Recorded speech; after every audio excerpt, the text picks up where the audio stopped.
On Tech News Today, Facebook launches an alternative to Apple's Siri. Google launches an alternative to Apple's iBeacon. And a bunch of authors have launched an alternative to Apple's ebook price fixing as a way to deal with Amazon. They're complaining to the government. It's all coming up next on Tech News Today.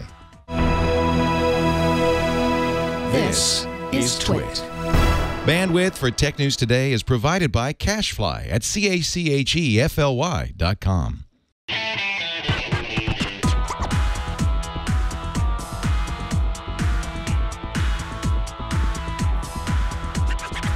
This is Tech News Today for Tuesday, July 14th, 2015.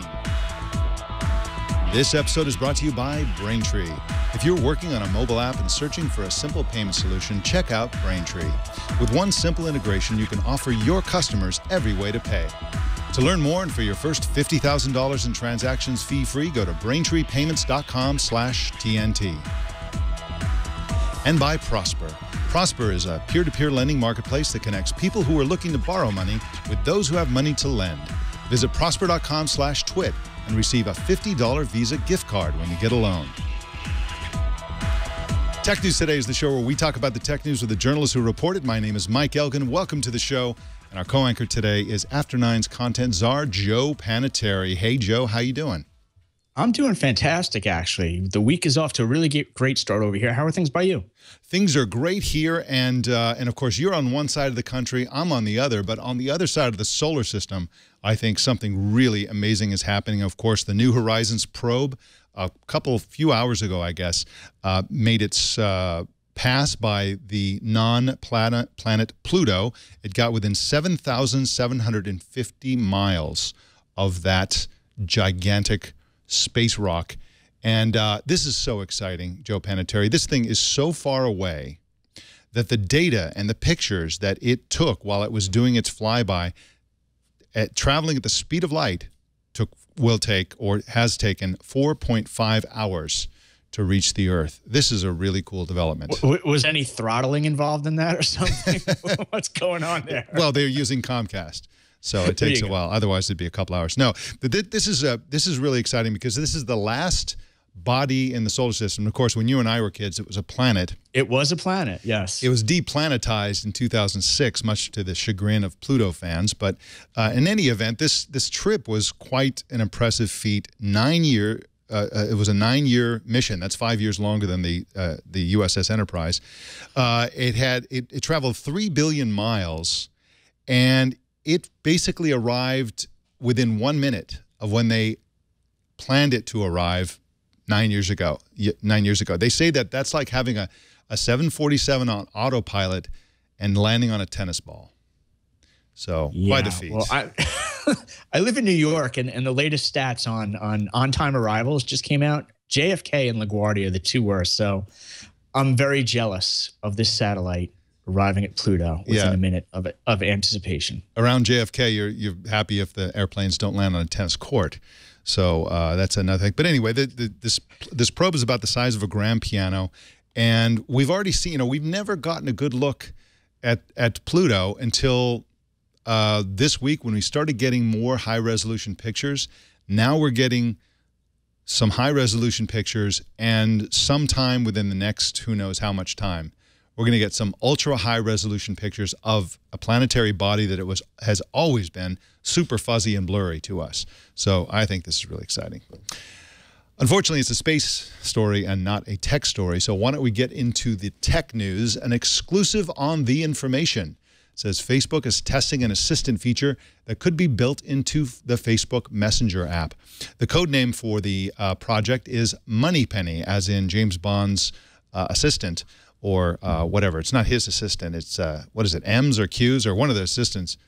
And unlike Apple's Siri, Google Now, Microsoft's Cortana, or Amazon's Alexa, Moneypenny is not a virtual assistant per se. It connects users to real human beings, according to the report. Joe Panettieri, why would they use real people instead of algorithms? Hey, you know what? The human touch. It's very interesting.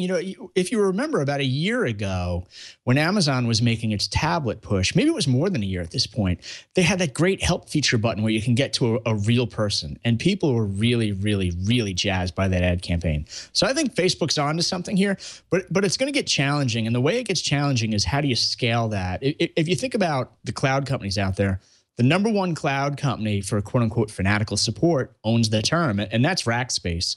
They've had a really tough time scaling that human support, that human interaction. So I don't know how Facebook's going to try and do it. Well, my guess would be that they would do it similar to the way they do ads. So, for example, we all use Facebook. We go to Facebook and all this stuff is happening there, including advertising. And if you're an advertiser, most people don't realize this, but if you want to advertise on Facebook, it's pretty much like using Facebook. It's all automated, and you go in there and you click on the ad thing. I'd like to promote this this post. And then, just choose some features and you do whatever you're going to do and off it goes. It's all pretty automated. So I can imagine Facebook leveraging its enormous user base. And of course, that user base is global. So if they're sending, 5 cents a job for different assistant tasks. For example, let's say you wanted a restaurant reservation.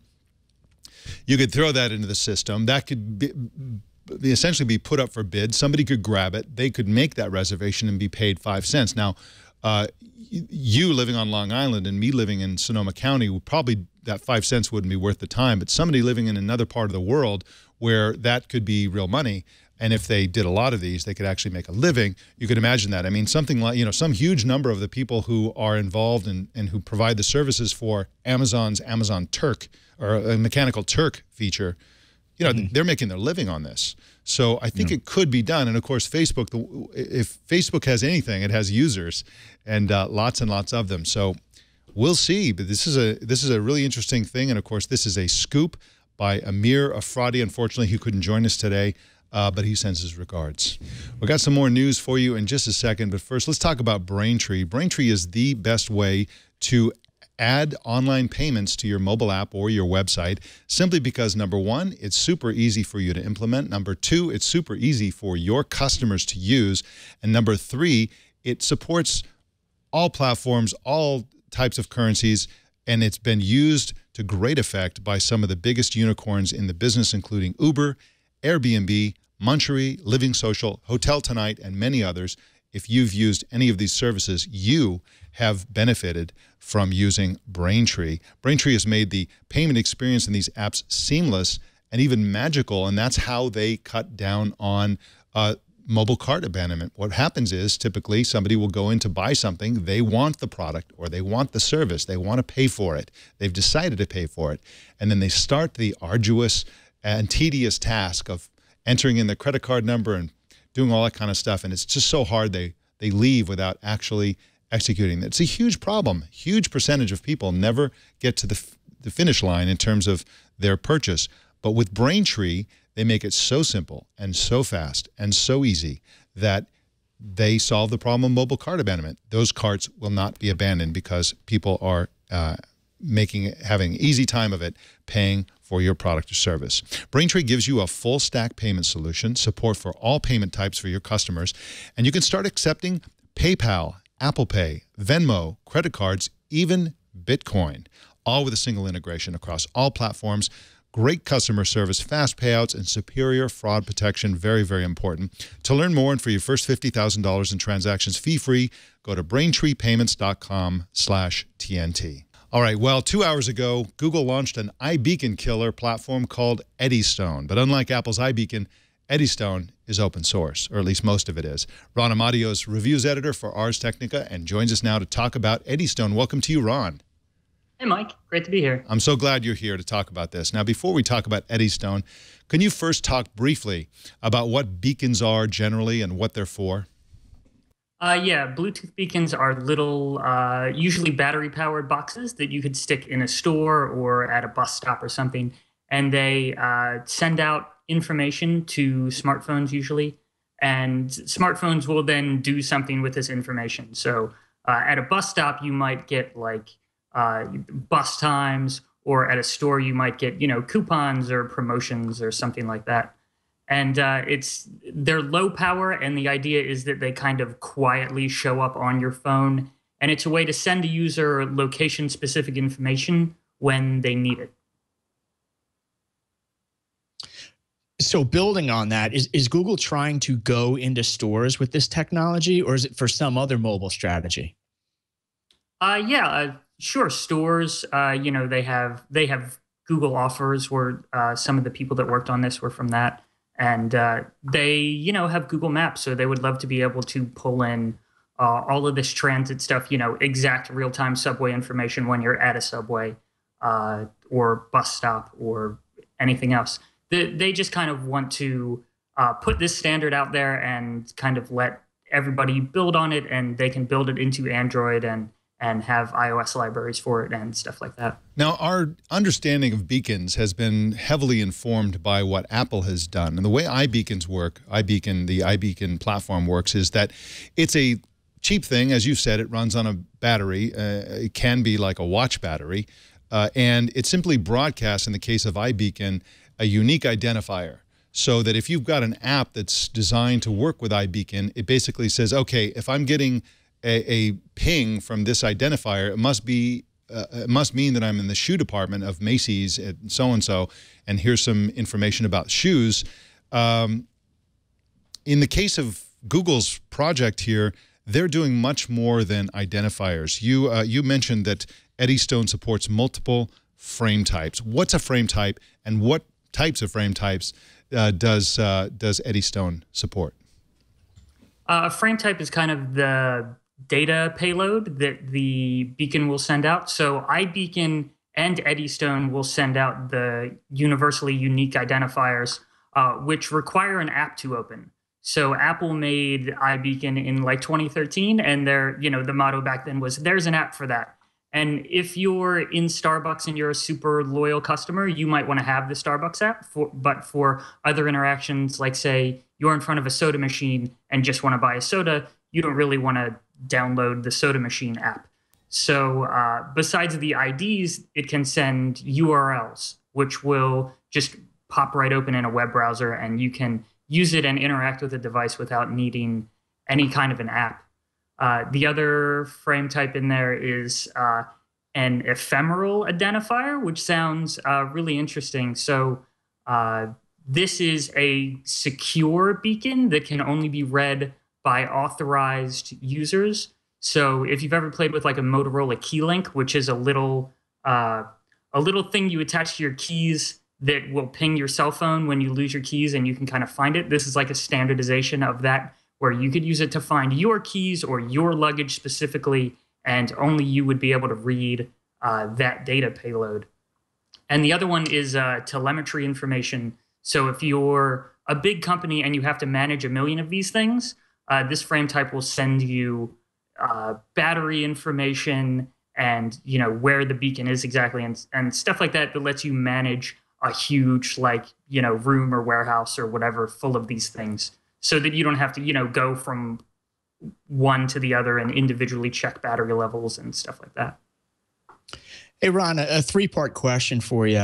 First up, I've heard Eddystone described as open source. So part one is, do you truly believe it's open source? And part two of the question is, does that mean it can be cross-platform, or is this like locked to Android, for instance? And then part three is, what vendors are going to line up and support this? Any names yet? So is this thing open source? Is it cross-platform? And are vendors getting behind it? Yeah, so it is cross-platform. That's probably the biggest deal. Especially when you're trying to pitch this to companies. If you're Apple with iBeacon, you're basically saying, we're not going to work with half the US market. We're not going to work with 80% of the worldwide, Android market. And even when companies have gotten iBeacon up and running on Android, Apple usually comes along and says, hey, this is our thing. You need to shut this down. So being able to run on Android and iOS will be a pretty big deal. As far as open source, the Bluetooth beacon standard is open source.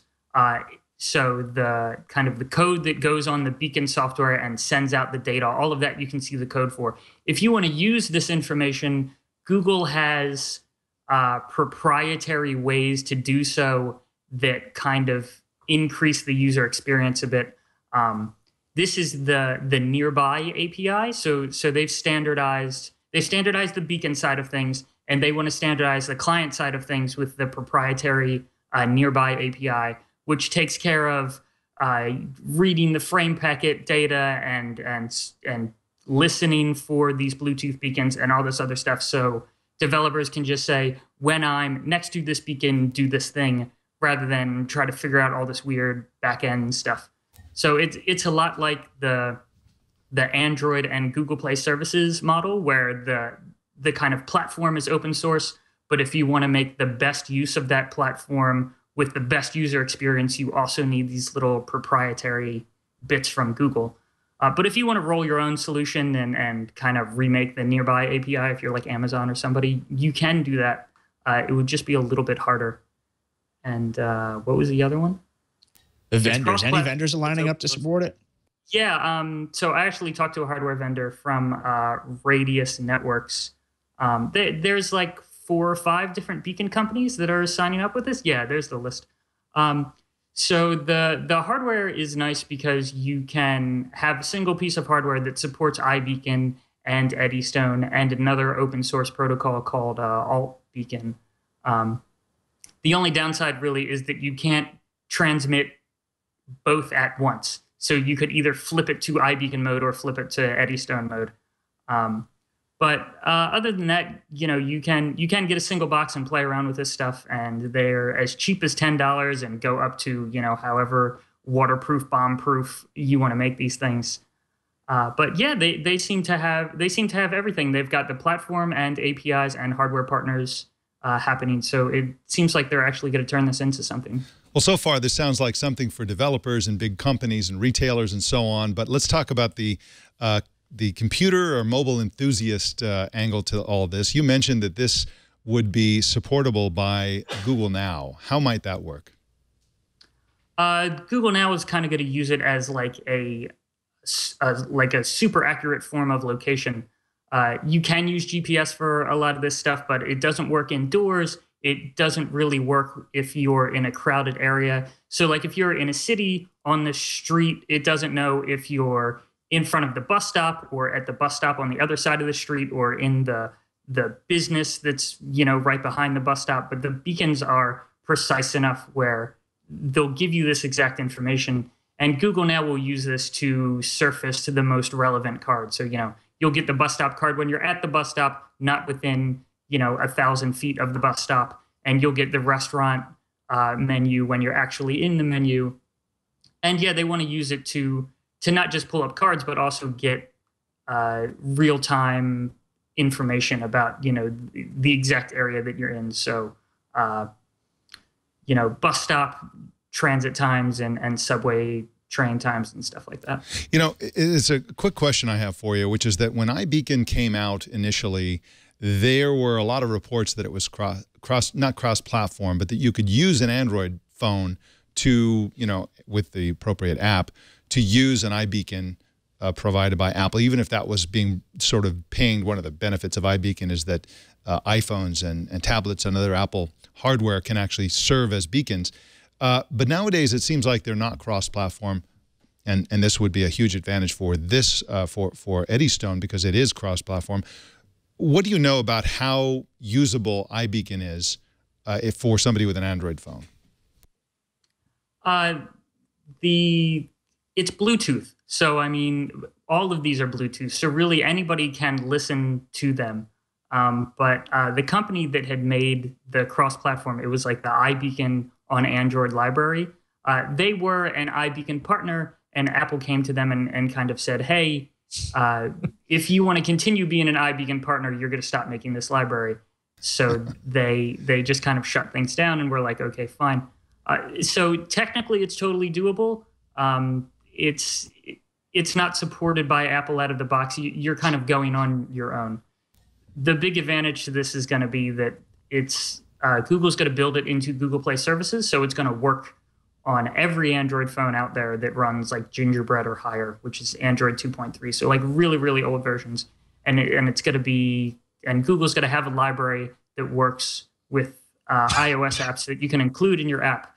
So you can go the difficult route and make iBeacon work on Android, but it's super hard, and this is easier. All right. Well, everybody loves easy. Ron Amadeo is at arstechnica.com, and you can follow him on Twitter at Ron Amadeo. Ron, thank you so much for joining us today and explaining Eddystone. Anytime. Great to be here. All right. A coalition of American booksellers and authors has asked the U.S. Department of Justice to investigate Amazon for antitrust practices. Todd C. Frankel writes for the Washington Post and joins us now. Welcome to you, Todd. Cool. Thanks so much for having me. I'm so glad you're here. This is a case that I personally have been expecting for a long, long time.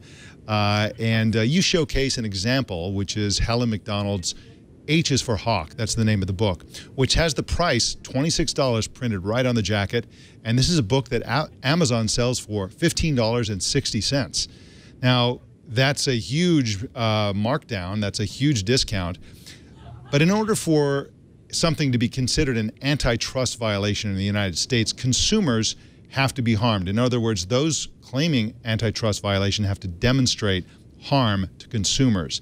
How are consumers harmed by lower prices? Yeah, that is the trick, and that's the thing that the authors groups and the booksellers groups, the independent booksellers groups, asked the Department of Justice to look into, because you're right, readers are not going to be hurt by lower prices on the books. But what they argue is that Amazon has such a dominant market position, they have so much of the market share that they limit the free flow of ideas. They hurt the overall market. They can basically keep a book from being sold pretty much across the United States. I think about a third of all hardcover books these days are somehow sold through Amazon. So they have such a dominant position that they can clamp down and drive down profits. And, these small bookstores and the authors as well are looking at, their livelihoods. But again, it's an antitrust position that in Europe actually gains more traction, as we see with Google, where the idea that there needs to be competition, there needs to be other concerns about how business is doing. But in the U.S., the Department of Justice has mostly focused on whether consumers are impacted. Hey, Todd, we've often heard rumors that Amazon sells things below cost, including books. Is there any proof out there that Amazon actually sells books below cost? The example I use, that H is for Hawk, is sold at a 40% discount. And although the terms of how much Amazon paid to buy that book from the publisher aren't known, it's generally believed that it's about 50% of the list price. So it was above that, right? They still were selling that at a very small profit. I think for other books, like the J.K. Rowling books or a James Patterson book, there's the belief, and I've never seen an example laid out explicitly, because again, so much of these details are hidden in contracts that most bookstores though can't afford to consistently sell even for such a small profit margin, because they need to make up so much of their business on each sale, whereas Amazon doesn't mind making a very small profit or no profit at all, because as they said, they want to take market share, and then also they want to sell you socks along with that book. They want to sell you hair products. So they have a very different business model, which makes it unfair if you're only selling books. But whether that's an antitrust violation is sort of the sticking point. So far, I've been unimpressed by the complaint behind this request for the DOJ to look at this, simply because what they're saying is that, nobody else can do this, because if we're a regular bookstore, or as you say, sell books exclusively, we can't match Amazon's price. But that's not a very compelling argument, because essentially it's like, okay, so your business model is obsolete, so go away. You're done. If you can't sell books the new way, that's actually super cost effective and friction free and all the rest, then you're done. But what would be persuasive is if it could be demonstrated that Amazon's intent, or in fact that they have reduced prices and done a scorched earth on some category of books, driving competitors out of the market, and then raising prices. That would be clearly anti-competitive. Has this been demonstrated in any subcategory? For example, I read some reports, I think it was last year, about certain categories of academic books in which Amazon, in fact, squeezed competitors out of the market and then raised prices. Is that something that, A, is part of this case, and B, can be proved or demonstrated at any point in Amazon's business? I think you're right. I mean, that's what you would have to see is, unfortunately, as they would argue, is that once, the remedy for that violation comes too late, because once they scorch the earth and they take your market share and you're out of business, coming back and saying, oh, well, you guys broke the law, that's not going to do much. But no one has yet stuck at and shown that, Amazon has actually driven someone out and then raised prices. So far, Amazon's taken a lot of heat, right, for not generating more profit, for still gaining market share and not showing yet that it is wanting to raise prices. So that hasn't come out yet. And you're entirely right that the complaint to the Department of Justice, I think in one of the letters from the Authors Guild mentioned that that we're not lawyers, we're not antitrust experts, but. And so they were almost making an emotional plea, a plea that generally, again, regulators have not bought into, at least not here in the U.S. Again, in Europe, it's a different case, which is sort of fascinating. It's the thing, again, that Google is facing, where competitors are being hurt, and that is enough for the regulators to look at it and take it very seriously. Where in the U.S., they're much more consumer focused, whereas, is the consumer being hurt? Okay, then we'll take a look at it. But if we're just paying less for books, and so far they're not raising prices, and so far it's not really been proven yet that they are controlling the market in such a way where they're harming readers, we're not going to see much action, I don't think. But different strokes. I mean, maybe at some point we will see that happen. Could happen. There's a lot of populism in Washington at this particular point in history. If you look at, say, the FCC and so on, I don't know if the Department of Justice will go along with that sense of populism. On the other hand, Amazon would argue, if history is any guide, that they are, in fact, very pro-consumer, very pro-literacy. They make books a lot less expensive, which means that people can read more of them, that poorer people can get access to books that they otherwise couldn't afford, and so on. So they'll make a strong case that they are, in fact, doing the opposite of harming consumers, that they are benefiting consumers, and that the companies that sell at the full price are in fact harming consumers. But again, that's just what they've done in the past and what I would expect them to do in the future. Todd C. Frankel is at WashingtonPost.com and also on Twitter at TC Frankel. Thank you for joining us today, Todd. Thank you so much. I appreciate it. All right. Well, it's only Tuesday, and already Adobe Flash is having a horrible week. Yesterday, Facebook's new chief security officer called for a date by which Flash would be dead and gone forever. And today, Mozilla's Firefox browser started blocking Flash because it's so full of vulnerabilities. The news was posted with an image showing a raised fist and the phrase, "Occupy Flash." The company did say they would re-enable Flash after Adobe fixes it, if in fact they ever do. Joe Panettieri, I think the world is done with Flash, and I wish it would just go away. But what do you think?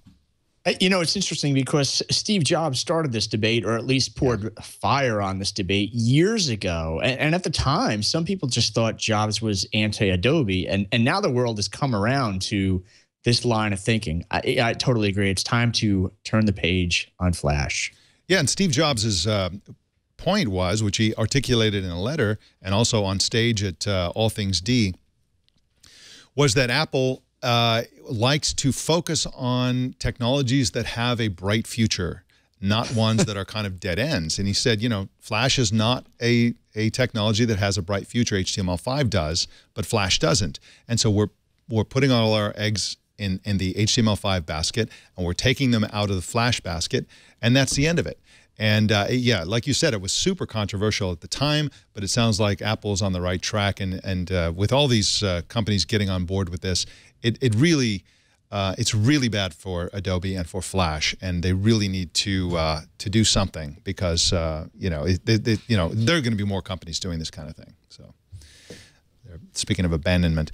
Well, in follow-up news, we've been keeping you up to date with the Reddit troubles, including a moderator revolt after the firing of AMA coordinator Victoria Taylor and the departure of embattled interim CEO Ellen Pao.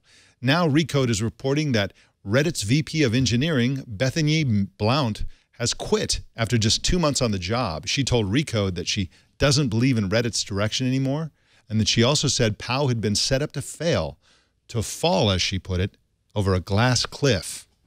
The new CEO of the company is former CEO and Reddit co-founder Stephen Huffman.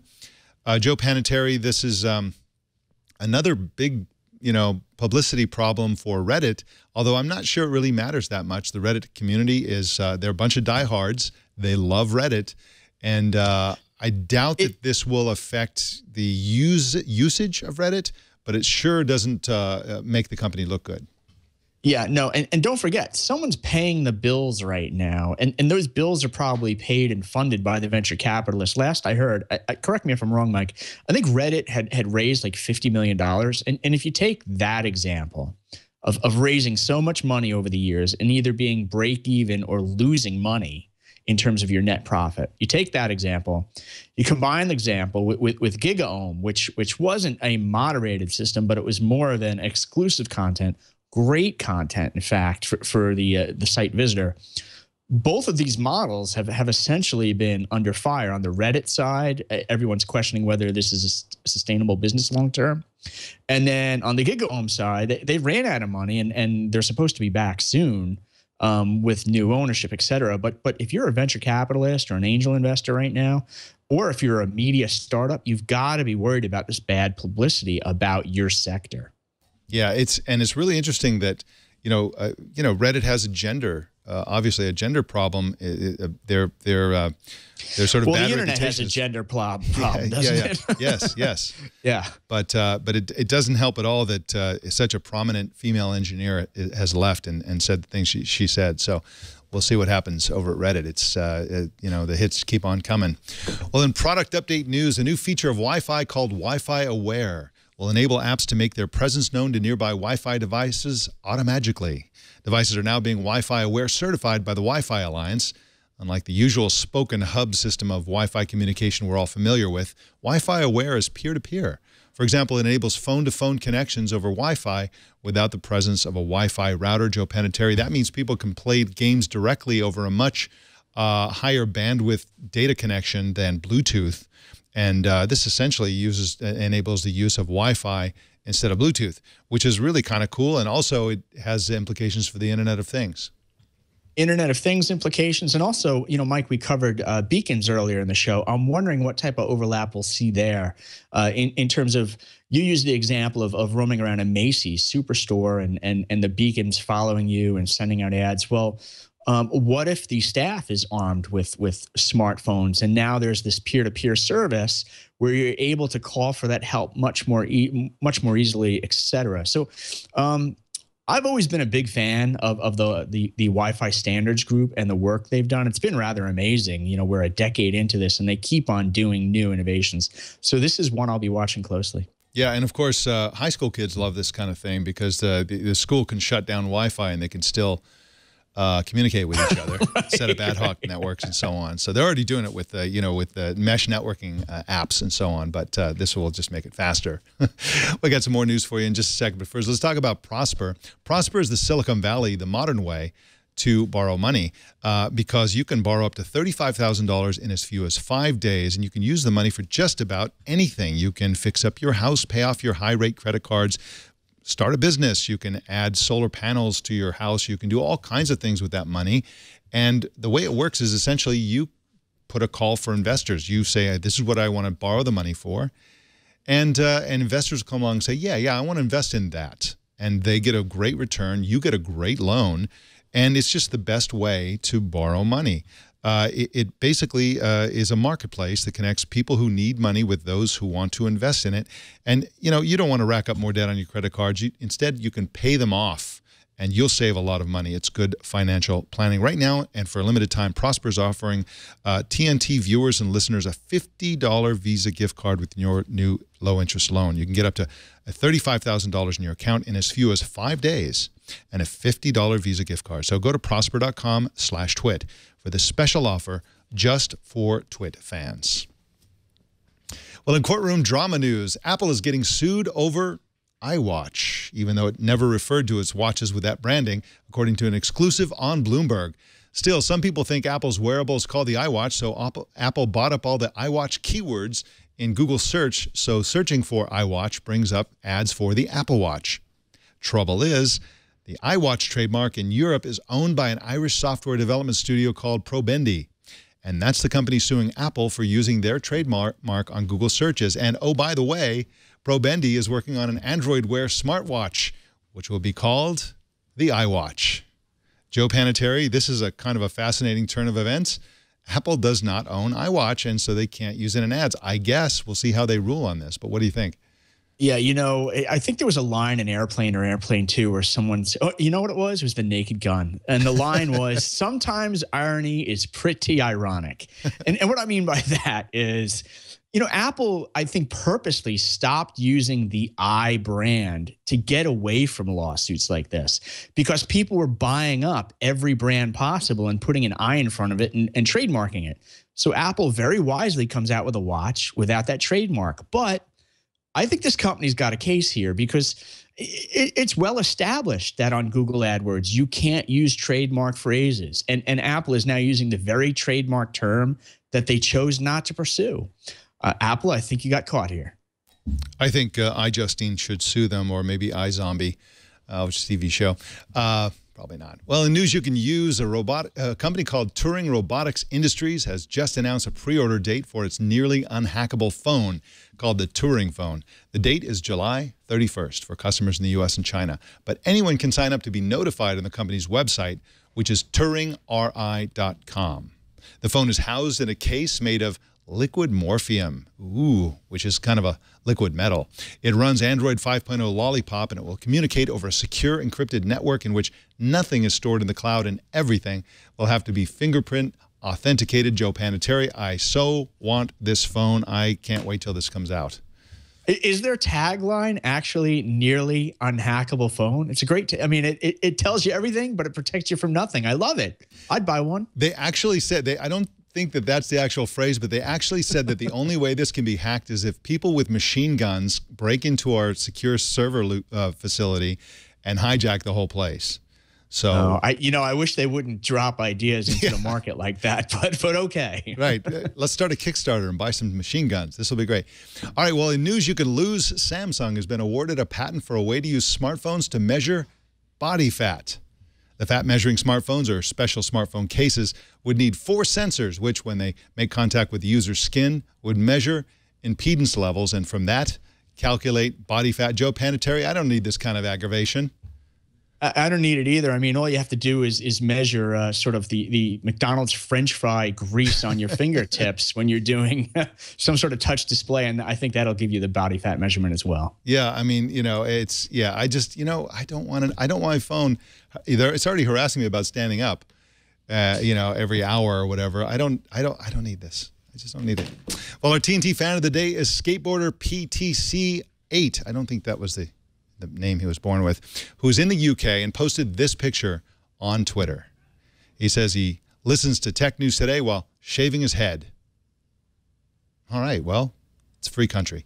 Show us how you watch or listen to TNT. Just record a video or take a picture of yourself or your setup or your bald head and post it on Instagram, Google+, Twitter, or Facebook. And use the hashtag HowIWatchTNT so we can find it. Joe Panettieri, what's going on at After Nines?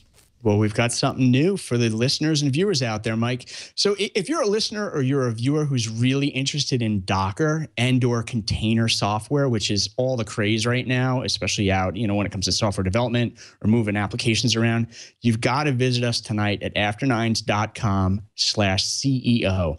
There you're going to see a podcast with the CEO of Sysdig, and he talks about how they just raised $7 million to help companies manage Docker and containers remotely, totally taking care of everything in a proactive manner. So it should be a really good conversation. That's tonight at 9:01 p.m. Eastern at afternines.com/CEO. Awesome. And there he is, Joe Panettieri, ladies and gentlemen. Joe, thank you so much for co-anchoring today, and I will see you next Tuesday. Fantastic, Mike. Thanks, and take care. All right, thank you. And, of course, you can follow Joe at Joe Panettieri on Twitter. You can subscribe to Tech News Today on Spotify. Choose your favorite way to subscribe at twit.tv/TNT. If you're ever in Northern California, come on in and watch us as part of our studio audience. Send email to tickets@twit.tv before you come in. You can follow us on Facebook. We're at facebook.com/TechNewsTodayTV. You can follow me on all the social networks at elgan.com. And don't miss our other news show, Tech News Tonight, at 4 p.m. Pacific every single weeknight. And that, ladies and gentlemen, is the Tech News Today. The show was produced by Jason Cleanthes and edited by Anthony Nielsen. My name is Mike Elgan. Thanks for tuning in. We'll see you tomorrow.